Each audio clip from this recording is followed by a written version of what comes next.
Aleluia. Paz de Cristo. Obrigado. Aleluia. Lição difícil essa hoje. Acredita que é uma lição difícil? Sim ou não? 4 tópicos. Serei didático. Porque é uma aula mais difícil, eu não posso nem reclamar, foi eu que escolhi a lição, então não posso nem inventar uma desculpa, sim ou não? Não, eu que escolhi a lição. O que sobra é glorificar a Deus. Obrigado pela oportunidade ao pastor Silas Filho, pastor Isaías Júnior, reitor da FVC, pastor Josué, obrigado, aos demais pastores e colegas, Arno, Eliezer, obrigado a todos. Peço oração e assinei lá a publicação da dissertação e eu tenho 80% de chance de ganhar a premiação no Rio de Janeiro da melhor dissertação de mestrado em Bíblica do ano. Calma, calma, terminei. Ganhando no Rio, vai para a Itália, concorrer com as 20 melhores na área de teologia. É mais difícil, mas quem sabe Deus, né, nos faz ganhar um prêmio desse aí. Seria bom um prêmio internacional. Seria interessante, né? Mas vamos ver o que Deus vai fazer. Só o fato de ser indicado já me senti honrado para tal. Na nossa lição, que fala de Elias, o verdadeiro culto a Jeová, temos algo interessante. Elias é uma figura significativa na Bíblia, conhecido como profeta durante o reinado do rei Acabe. Nota-se que o reino de Israel rapidamente abandona Deus, desde Jeroboão, desde 926 mais ou menos, começa com os bezerros de Jeroboão, então o culto idólatra começa a ser interessante para Israel, e adorar Baal nesse momento da história, Baal como Deus da chuva, da prosperidade, da fecundidade, seria algo interessante para esse povo, e começa a abandonar a Jeová em favor dessa divindade que é ligada à agricultura. Só que Elias significa Jeová é meu Deus, e o nome do profeta é tão profético quanto a sua missão. E em um tempo de apostasia, alguém que se levanta e diz: o verdadeiro Deus não é este. Logo, você foi chamado para ser o Elias de hoje. Você foi chamado para mostrar o verdadeiro Deus, em contrapartida, o que tem se adotado como deuses. Você foi chamado para isso, para ser o Elias desse tempo. É claro que ser um profeta, ou exercer algo a parte de Deus, na magnitude de Elias, implica em analisar para que Deus me chamou, a minha vocação. Todos nós somos vocacionados para alguma coisa, mas todos nós, dentro da nossa vocação, podemos anunciar. Qual é o versículo do mês? Marcos 15 e 16. Disse-lhes: ide a todo mundo, pregai o evangelho a toda criatura, o que crer e for batizado será salvo, e o que não crer será condenado. Temos uma mensagem. Você tem uma mensagem a dizer: pregar o evangelho, anunciar a Cristo, anunciar o que Deus ainda faz pelas pessoas. O seu testemunho é profético, porque está pautado na palavra de Deus, que é a profecia, o espírito da profecia, o espírito de Cristo. Então, falar em Elias é falar num profeta que se sentia sozinho, em um contexto onde todos viraram as costas para Deus. Mas Elias, então, é comissionado por Deus. Israel, no tempo de Elias. Elias, então, vem nesse tempo. E olha, que eu trouxe para vocês, nesse tópico, Israel se afasta de Deus, Acabe começa um período de grande prosperidade econômica, de comércio internacional. É interessante que você vai ver nessa figura agora a seguir, na arqueologia, né, são imagens de Baal. Nessa imagem que seria a sua esquerda, Baal segurando relâmpagos, porque é Deus da chuva. Lembra um pouco Zeus, lembra na mitologia grega Zeus? E desse lado uma estátua de Baal. Então era muito interessante. O chapéu de Baal lembra alguma coisa? Um falo, o deus da fecundidade, lembra um pênis? Olha, era um culto ligado ao sexo, à fecundidade, à chuva. Então você tem toda essa metáfora na iconografia de Baal. Então temos aí o Deus da fecundidade, o Deus da chuva. Chega Elias e diz: não vai chover. Essa é a beleza. Se Baal é Deus verdadeiro, então o que eu vou falar não vai acontecer. Então quem era o verdadeiro Deus? Então em todos os momentos Elias está desafiando Baal. Se Baal é Deus das chuvas, segundo a minha palavra, não vai chover. Olha como é interessante isso. E olha que Acabe chega num momento de prosperidade tão grande, que você pode observar aí no mapa, o reino do norte é um reino maior, o reino do sul é um reino menor, o reino do norte tem terras férteis, o reino do sul tem muito deserto, lembra do deserto da Judéia? Isso é um lugar mais árido. Só que em 1 Reis 22, 39 diz, o palácio de marfim de Acabe, e foi encontrado recentemente, você vai ter um período da história, você encontra marfim na região do norte, comprovando que está escrito é verdade. Ou seja, lá em cima a mulher na janela, quem não disse que não tinha fofoqueira? Tinha mulher na janela, já. Então retrata a vida normal, e temos aqui então bois e leões retratando em marfim, demonstrando a prosperidade. Marfim é algo caro, vem da África subsaariana, ou seja, tem uma importação de matéria-prima, de artesão.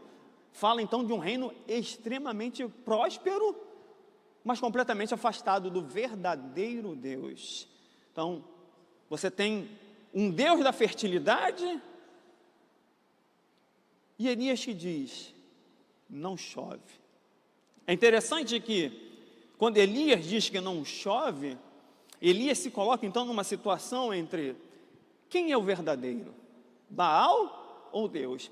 Isso vai ser refletido no Monte Carmelo.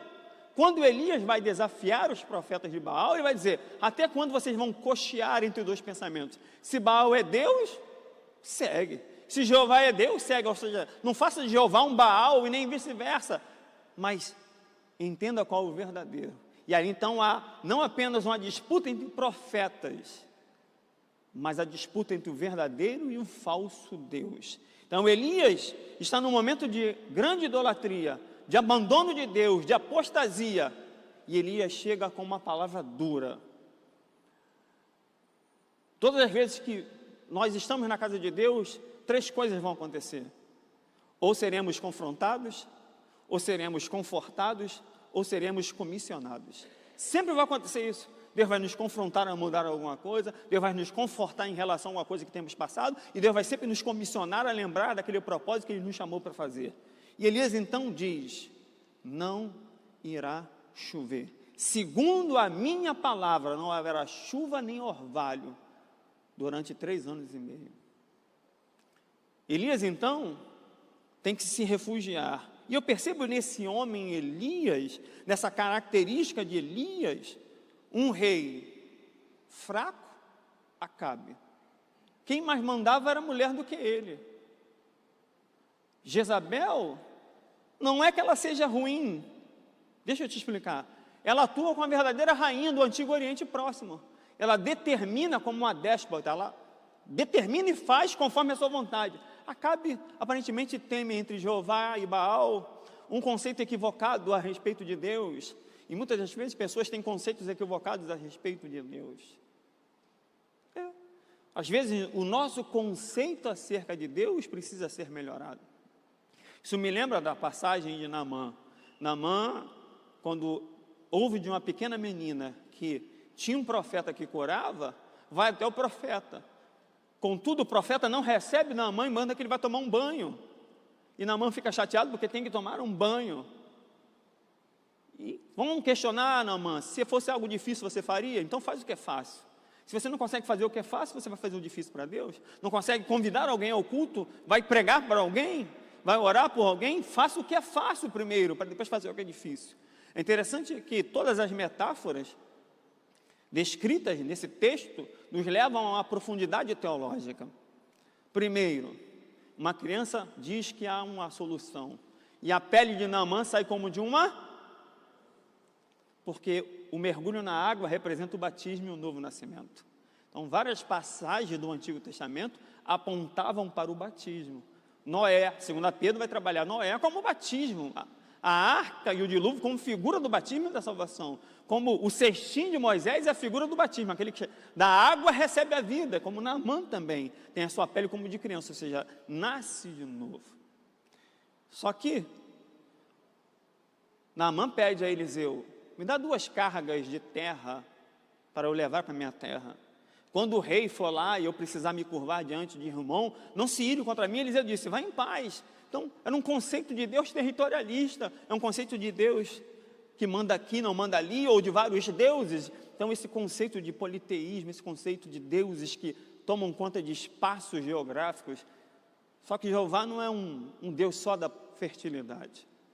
Jeová não é só o Deus da chuva, Ele é o Deus de todas as coisas, não só da chuva, mas de toda a criação. E Israel então precisava aprender e melhorar o seu conceito a respeito de Deus.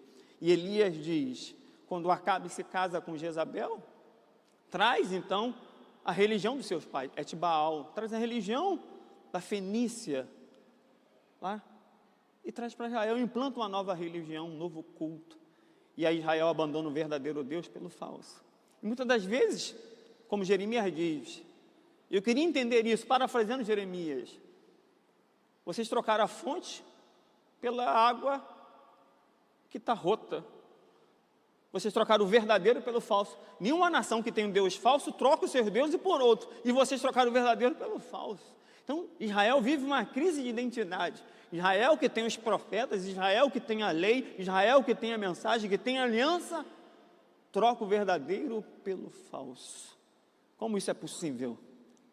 Deixando de obedecer a Deus. Quando deixamos de cumprir princípios, trocamos o verdadeiro pelo falso. Que possamos então cumprir princípios. Então essa política de Acabe de exterminar o culto a Deus é substituir o verdadeiro pelo falso. Mas aqui não, nós jamais vamos substituir o verdadeiro pelo falso, porque temos o conhecimento da verdade, nada podemos contra a verdade, senão pela verdade.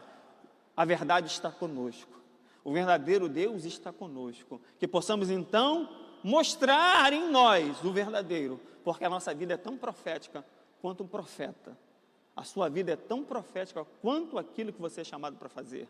Perceba como os profetas viveram a própria profecia em si mesmo. Então Elias vai me mostrar algumas características que eu também preciso desenvolver hoje em dia. E é o segundo tópico. Primeiro, Reis 17, 1a.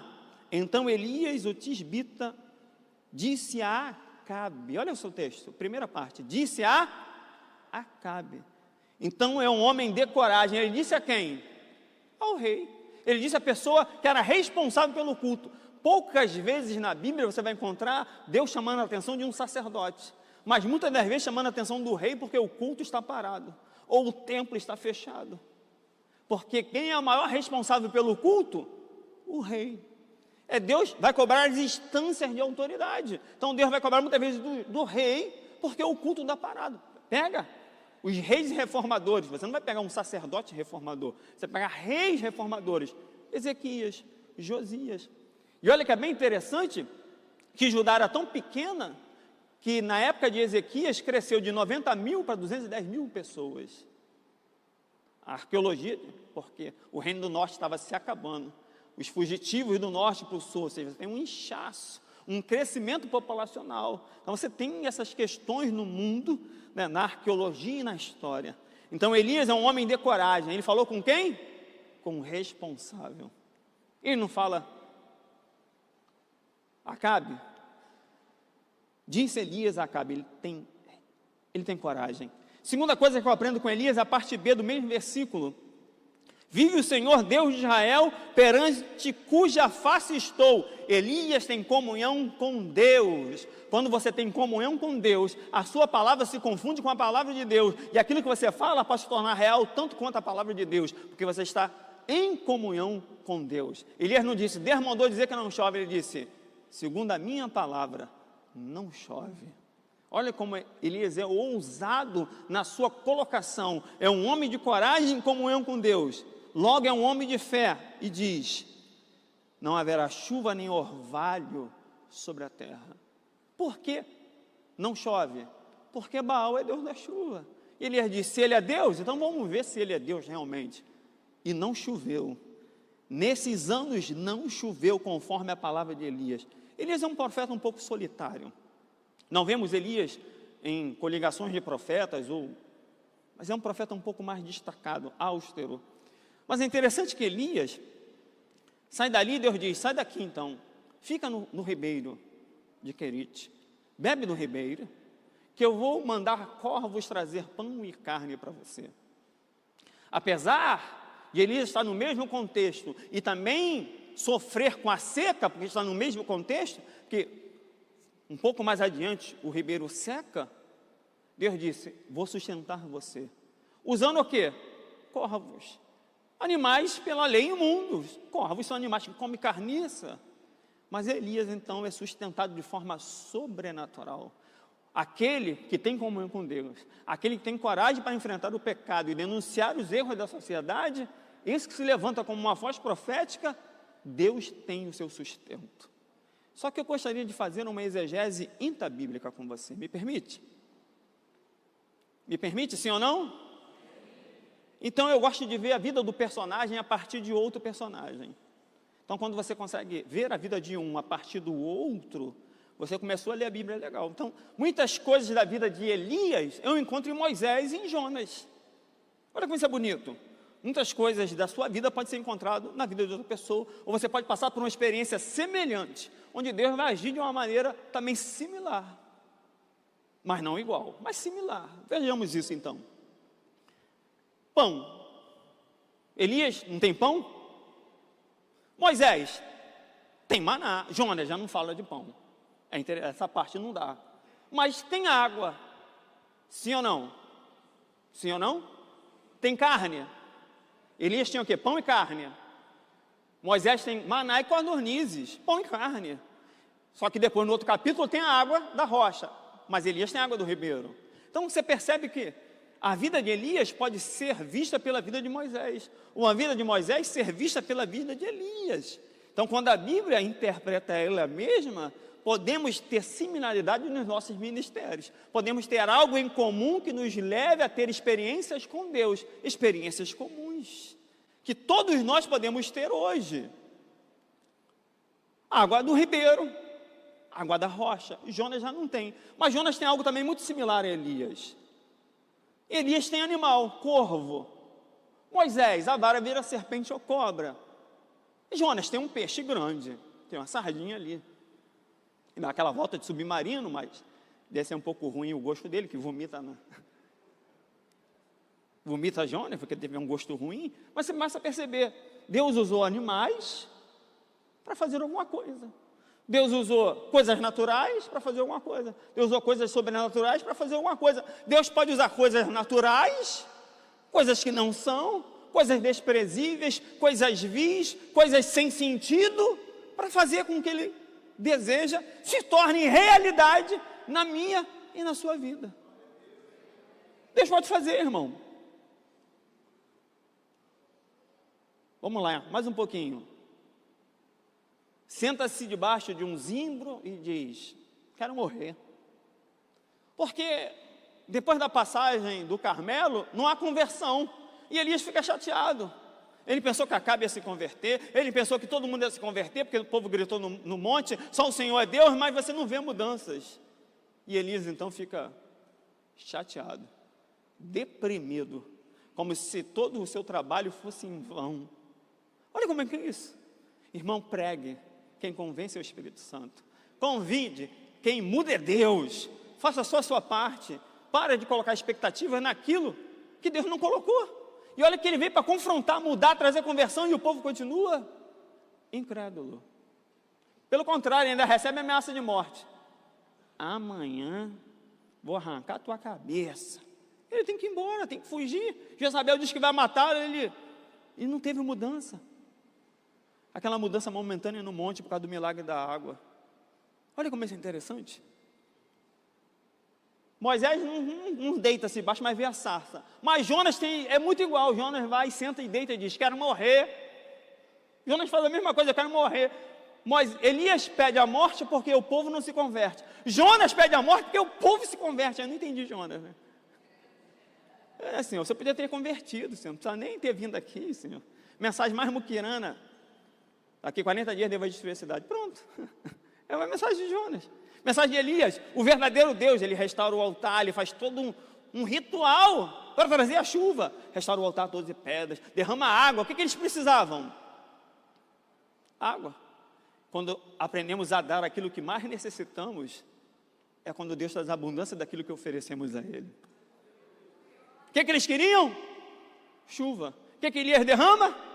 Água. Quando você aprender a dar aquilo que você mais necessita, Deus vai te dar em abundância. Gênesis 22, temos um impasse. Abraão quer um filho, Deus quer uma grande nação. Abraão só pode ter uma grande nação quando ele entrega Isaac. Quando ele entrega Isaac, Deus faz de Isaac uma grande nação. Então Deus está disposto a pegar o que é seu, não para tomar ou destruir, mas para fazer grande. É grande realidade. Ana tem outros filhos, mas depois que se predispõem a devolver Samuel a Deus, quando ela diz, eu vou devolver para ti aquilo que eu mais desejo, Deus vai lá e fecunda novamente, faz com que Ana tenha mais filhos, porque ela se predispôs a devolver a Deus o que ela mais desejava. O que eles mais desejavam? Água. Elias vai e joga água sobre o altar. Não tinha nem como dizer, botou fogo escondido. Veio fogo do céu e consumiu tudo. Tudo bem que para não chover, uma palavra. Para chover, 7 orações. Muitas das vezes as coisas sobrenaturais são rápidas, mas as coisas naturais, chover é uma coisa natural, é mais devagar. Você precisa então se esforçar um pouco mais e orar um pouco mais para que se torne realidade. Não tem jeito. Pede a morte. Moisés também está cansado de, não estou aguentando mais não, Senhor, esse povo ruim, mata logo todo mundo, Senhor. Ele pede a morte, estava aguentando mais. E Deus já tinha falado com ele, já no Êxodo 33, a minha presença te trará descanso. Você tem pena de Moisés, sim ou não? Seja sincero. Seja sincero. Fala, irmão, com vontade, está com medo de quê? Deus podia ter quebrado o galho de Moisés, sim ou não? Não, Deus não quebra galho, Deus é Deus de princípios. Moisés não obedeceu o princípio e acabou, irmão. Deus não quebra galho, irmão. Deus é Deus de princípio. Moisés bateu. Deus falou, não entra. Não entra. Deus podia ter quebrado. Pô, Moisés é um grande homem. Tirou aquele povo todo, aguentou aquele povo. E Deus no final falou, não vai, irmão. Porque quebrou o princípio. Deus é Deus de princípios. Mas não fica triste não. Tem uma boa notícia para você. Deuteronômio 5, 23 e diante. Os levitas não terão terra. Eu sou a herança dos levitas. Moisés é qual tribo? Então, para que ele quer terra, irmão? Ele vai para Deus no final, pega a sua herança, está tudo certo, irmão, fica em paz. Deixa ele viver dentro daquele propósito, daquele período. Ele vai ter um pedaço de terra, ele é levita, ele não tem nem terra para morar. Ele é morar emprestado naquela terra, irmão. Então, fica tranquilo. Para pensar, não é verdade? Sim ou não? Então, ele foi para Deus. Deus é a herança dele, Deus recolhe. Pronto, final, para com isso. Deus não quebra galho de ninguém. Até o filho, pai, passa de mim esse cálice. Cri, cri, cri, cri, cri, cri. Passou não, irmão. Tudo bem que um anjo vem e conforta, mas não quebrou, nem do filho. Deus não quebra galho. Deus não é macaco gordo. Deus é Deus de princípios. Essa é a beleza de Deus. Se você obedecer princípios, vai dar certo. Então, seja corajoso como Elias. Tenha comunhão com Deus como Elias. Fale quando Deus te mandar falar, seja como Elias, seja sustentado como Elias, reviva o que Elias viveu naquele momento hoje, por meio da nossa realidade de hoje. Então faça, Deus vai também te sustentar. E olha que Deus faz um negócio doido, manda Elias para a terra de Baal. Onde é a terra de Baal? No norte. Elias vai para onde? Elias, está acabando a água, vou fazer o seguinte, já dei ordem para uma viúva te sustentar. Gente, a mulher não tinha nada, estava quase morrendo de fome, coitada. E Elias chega perto da casa dela e diz assim, dá um copo d'água. Quando ela vai saindo, Elias, agora me dá um pão, já está pedindo demais. Pidão. Não, tão certo como vive teu Deus, eu vou comer e vou morrer, não tem nada, tem um punhado de farinha, um punhado de Elias, não vai faltar. Mas só multiplicou quando ela trouxe o que ela mais precisava, o bolinho, para o profeta. Quando Elias comeu primeiro, não faltou. E ela era quem? Sarepta, terra de Baal, lá no norte. Baal não é Deus da chuva, Deus da prosperidade? A Deus usa uma viúva pobre, falida, para alimentar o profeta e a si mesmo durante o tempo da chuva. Ou seja, um tempo que não choveu. Ou seja, uma coisa simples. Farinha não faltou e azeite não faltou. Na terra daquele Deus da chuva e da prosperidade.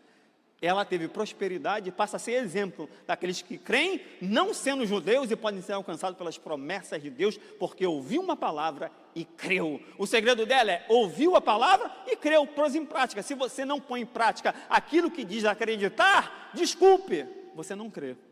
Porque aquele que crê, coloca em prática aquela palavra que ouve. Nesse que diz o texto, cri, por isto falei, como diz o salmista. Eu falo porque primeiro eu criei. Então preciso crer, seja sustentado. Ele pegou uma viúva. E olha que a viúva depois vai ainda brigar com Elias.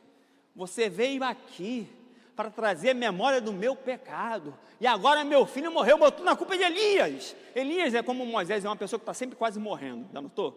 Está fugindo da morte sempre. No final, Deus vai, não deixa morrer, arrebata. Moisés está quase morrendo. Quando é jovem, tem perseguição.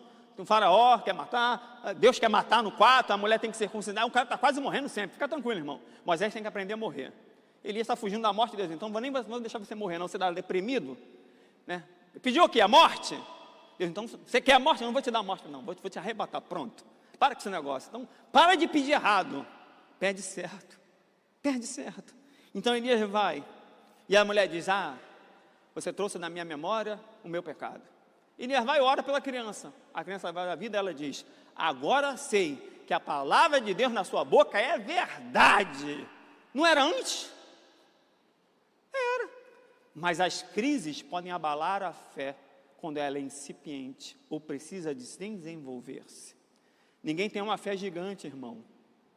Nem Abraão é o pai da fé, porque no final da história dele, ele é pai da fé. Mas no começo ele estava aprendendo a desenvolver a fé. Todos nós precisamos passar pelas questões da vida. E Deus não vai abrir mão de nada na nossa vida, das dificuldades, dos problemas, daquilo que vier contra nós, para a partir disso, a nossa fé possa crescer. Senão a nossa fé não cresce. Se a fé é viva, precisa crescer. Só algo morto não cresce. Então algo que é vivo precisa crescer. Então fique em paz no seu momento de adversidade. Isso é um meio pelo qual Deus vai trazer crescimento. É a realidade. Então ele pede, Jonas pede, Moisés pede. Então percebemos aí essas nuances da vida de Elias. Deus pode usar o que quiser, corvos, viúva, pode usar o que quiser. E transformar a realidade. E transformou a realidade de uma mulher, que passa a ser, então, um modelo no Novo Testamento. É por isso que Jesus falava, nem Israel vi tanta fé. Fala para um centurião que é romano, fala para uma mulher que é cananeia, porque os romanos são inimigos dos judeus. Os cananeus eram inimigos no passado, então ele vai usar esses pagãos, entre aspas, como figura daqueles que tiveram mais fé do que o seu próprio povo. Quantas viúvas tinha em Israel? Muitas. Mas só uma estrangeira da terra de Baal, que creu no verdadeiro Deus, pôde ser então abençoada. Elias tem desafios como nós temos. Primeiro, Jezabel, que é uma mulher terrível. E os profetas de Baal e Aserá, 850 profetas. Sobem um monte para provar quem era o verdadeiro. E Elias ainda vai debochar. Vai que ele está com alguma necessidade, está viajando, está dormindo, está fazendo alguma coisa. Um dos conceitos equivocados de Deus no Antigo Testamento era achar que Deus poderia ser subornado, ou que um sacrifício maior poderia comprar o favor de Deus, quando Deus é justo. Então Deus não se barganha, Deus não é comprado pelo sacrifício, Deus nem comia. Salmo 50, 13. Como carne de boi? bebo sangue, toda a terra é minha. Você só traz para mim aquilo que antes já era meu. É o que Davi entende, da tua mão te devolvo. Eu só te devolvo aquilo que já era teu mesmo. Então, quem comia do sacrifício era o ser humano. Quem se beneficiava do culto levítico era o homem, não era Deus. A Deus aquilo apenas representava uma verdade espiritual mais profunda, que era o pesar, a morte, e alguém pagando pelo culpado. Mas Deus não come nada daquilo. E aí, esse desafio era reunir naquele local. O Carmelo era florido, mas naquele momento tanta seca estava seco. Um local propício, perto do mar, um local propício para trazer então de volta a chuva. Mas Elias está triste, porque apesar de tudo isso, dessa pirotecnia, fogo, Elias é o homem do fogo, desce fogo, consome todo mundo. Elias é o homem do fogo. Mas apesar de tudo isso, tenha cuidado para não dar sentença negativa sobre você mesmo. Ele enfrenta os profetas de Baal, ele enfrenta o rei e a rainha, ele enfrenta os políticos, ele enfrenta a sociedade, ele enfrenta a todos para pregar o verdadeiro em vez do falso. Mas se sente decepcionado quando a sua mensagem não é ouvida. Muitas das vezes a nossa mensagem não será ouvida. É realidade. Não vão dar crédito, não é assim que está escrito? Senhor, a quem se manifestou o seu braço? A quem deu crédito à nossa pregação? Isaías 53. Quem deu crédito? Ninguém deu crédito. Não foi creditado. Apesar do milagre e a chuva retornando, Elias então, tendo vencido esses dois desafios, acaba como Moisés indo ao Horebe, lugar da aliança. É aqui que Deus fez aliança com o povo, é aqui que Deus vai me responder. Deus veio como terremoto, como vendaval, mas Deus não estava em nada daquilo, a não ser na brisa, porque ele estava deprimido, então precisava de uma palavra branda. Mas a pergunta de Deus repete hoje em dia para nós: o que fazes aqui? Não é o lugar que Deus mandou Elias estar. Quando Deus mandou sair, saiu. Quando Deus mandou voltar, é para voltar. Lá no Horebe ele pensou, aqui Deus vai se manifestar, e Deus pergunta de novo. Elias cobre o rosto, vou relembrar a história.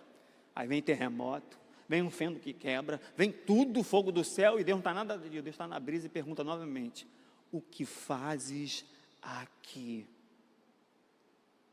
Elias diz: estou sozinho, mataram teus profetas, fui fiel. Deus disse: volta e unge Eliseu em teu lugar. Sabe qual é a sentença? Se você se achar demais, você vai destruir o seu próprio ministério. Você vai dizer: estou sozinho, ninguém está comigo, ninguém está na visão, sei que é lá, a minha família não está na visão. Começa a culpar pessoas, quando você deveria estar onde Deus mandou você estar. E você vai para outro lugar. Deus, o que você faz aqui? É para ter voltado para lá. Como ele era deprimido, tem toda aquela situação, ele tinha pedido a morte no período dos 40 dias, que ele vai deitar, vai dormir, o anjo vem, dá pão, dá água, ele caminha 40 dias, aí nesse caso é igual a Moisés, jejua 40 dias, Jesus jejuou 40 dias, a gente começa a encontrar a vida de um no outro. E aí Deus disse: o que você faz aqui? Volta e unge Eliseu no seu lugar. Quando perdemos o local, a geografia, podemos encurtar a nossa vocação. Fica onde Deus te chamou para ficar. Se Deus te plantou aqui, é aqui que você vai ficar. Deus te chamou para cá, fica aqui, irmão. Ah, pai, está dando tudo errado. Fica aqui. Fica aqui, que é aqui que Deus vai fazer o negócio. Ele foi para o Horebe. O Horebe é o monte de Deus. Não. O que fazes aqui? Volta e unge Eliseu no teu lugar. Elias encurtou o ministério, ele podia ter um ministério mais longo.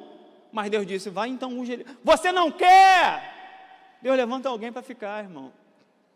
Você acha que Deus vai parar por sua causa ou por minha causa?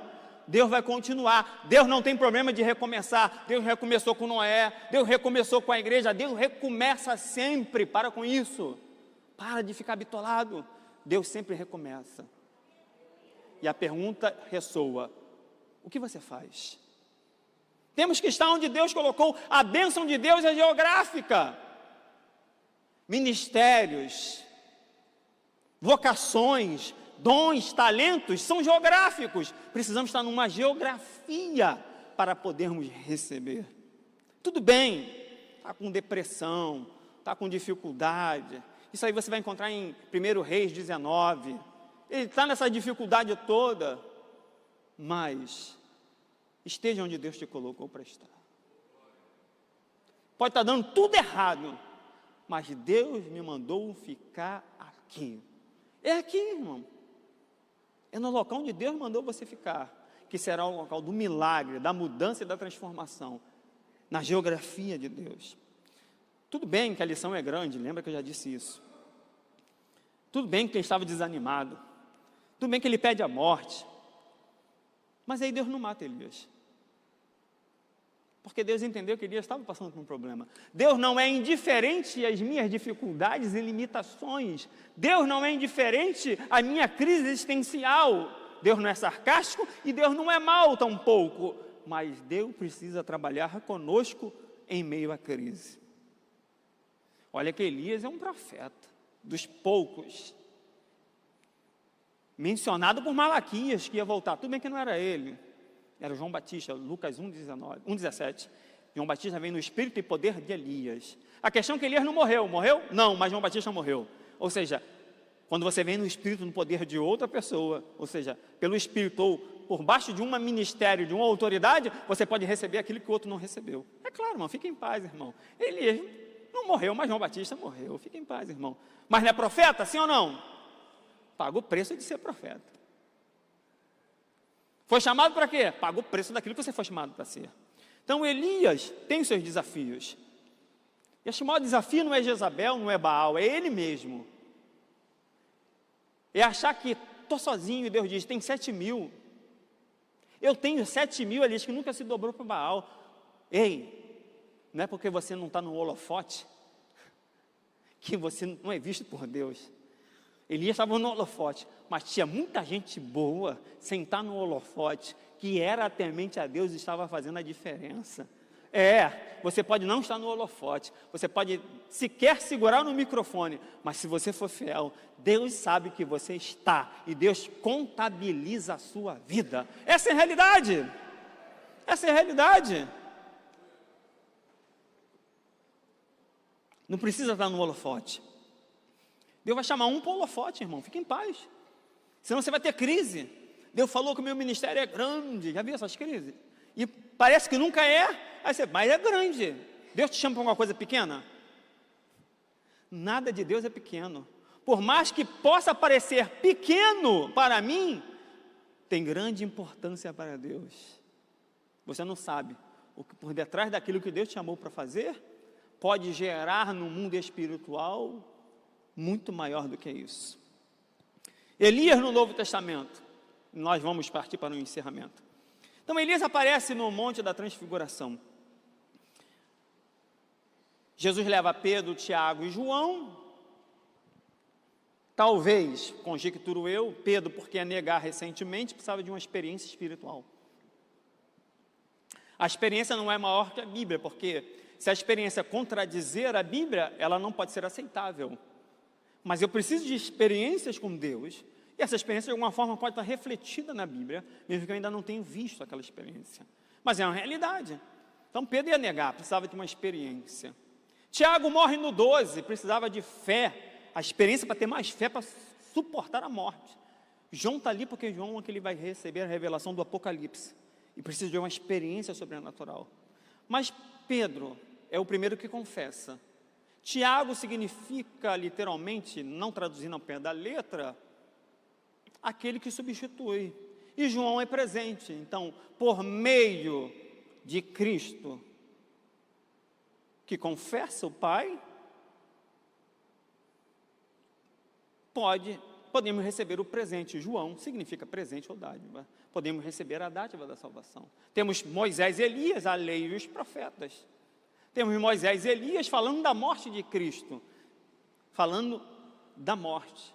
Moisés foi salvo, sim ou não? Elias foi salvo, sim ou não? Mas foi salvo pela esperança daquilo que Cristo vai fazer no futuro. porque eles escreveram sobre Cristo no seu tempo, mas morreram pela esperança daquilo que ainda não tinham vivido, mas conseguiram alcançar uma excelente promessa. E recorda-se aqui, estando ali, demonstrando a centralidade de Cristo entre os dois. Cristo é superior à lei e os profetas, porque culmina toda a revelação em Cristo, a lei e os profetas. Cristo é o maior profeta. Não era assim que o profeta de Nazaré, não era assim que ele era chamado? Porque ele é o maior profeta. Ele é maior legislador que Moisés, porque Moisés deu a lei e ele diz: você ouviu o que os antigos disseram? Eu digo isto aqui, eu acrescento, tenho poder de acrescentar algo naquilo que foi ensinado. Então, Moisés e Elias na transfiguração demonstra que certamente falariam do sofrimento de Cristo e tudo que eles iriam padecer. Depois de Moisés, 80 vezes no Novo Testamento, Abraão, 73 vezes, Davi, 59 vezes, Elias aparece 30 vezes no Novo Testamento. Mas Elias então torna-se exemplo, em Tiago e em várias outras passagens, como homem sujeito às mesmas paixões, ou seja, fraco, como eu e você, mas com oração suficiente para fazer o céu parar e fazer o céu chover de novo. Então, que possamos ser como Elias, que a nossa oração, apesar das nossas limitações, possam abrir os céus e possam mudar vidas para o poder do nome de Cristo. É claro que os discípulos adormeceram e quando se depararam com aquela situação, mas Elias me ensina, e eu fecho aqui nessa singela aula, porque a hora vai embora e eu também não posso atrasar, senão não volto, entendeu? Você ligou no mistério? A hora. Elias nos ensina a nos levantar e confrontar o erro, independente de qualquer situação. Não nos conformar com o erro. Uma sociedade conformada com o erro torna-se banal. A linguagem neutra, de gênero, é quebrar o masculino e o feminino, ou seja, banalizar a linguagem para banalizar o sexo masculino e feminino, ou seja, quando nós nos levantamos contra coisas que quebram princípios espirituais, confrontar o erro da nossa geração. Elias nos ensina que seremos perseguidos pela verdade. Está falando a verdade? Você vai ser perseguido. Fica tranquilo, mas é um bom sinal quando você está no caminho certo. Você, em algum momento da sua vida, alguém vai te perseguir, alguém vai querer puxar do teu tapete, alguém vai querer te atrapalhar. É sinal que você está no caminho certo. O que você vai fazer? Oração de vingança. Não. Vai viver o propósito e deixar Deus realizar o propósito na sua vida. Você vai ser perseguido. Assim, Elias nos ensina que o poder de Deus, por meio de nós, vai testificar como um testemunho vivo de que Ele é verdadeiro e nós o servimos para a sua glória. É o fim, irmão. Não é você. Que o mundo veja Deus através de você. Porque no final tudo é graça, irmão. Quem canta bem é graça, quem pega bem é graça, quem ensina bem é graça, quem dirige bem é graça, quem tem alguma coisa é graça, tudo é graça, irmão. Tudo começa em Deus e termina em Deus. Até a fé que eu tenho é pelo ouvir a palavra que é de Deus, que nem é minha. Você está ouvindo uma palavra que é de Deus, gerando fé no seu coração, por meio de Deus, que a palavra é dele, irmão. Tudo começa em Deus e tudo termina em Deus, para que Deus seja glorificado a partir de nós. Que possamos ser Elias hoje, testificar, numa sociedade que se afasta de Deus, que o verdadeiro continua vivo e age por meio de nós. Deus te abençoe, até a próxima.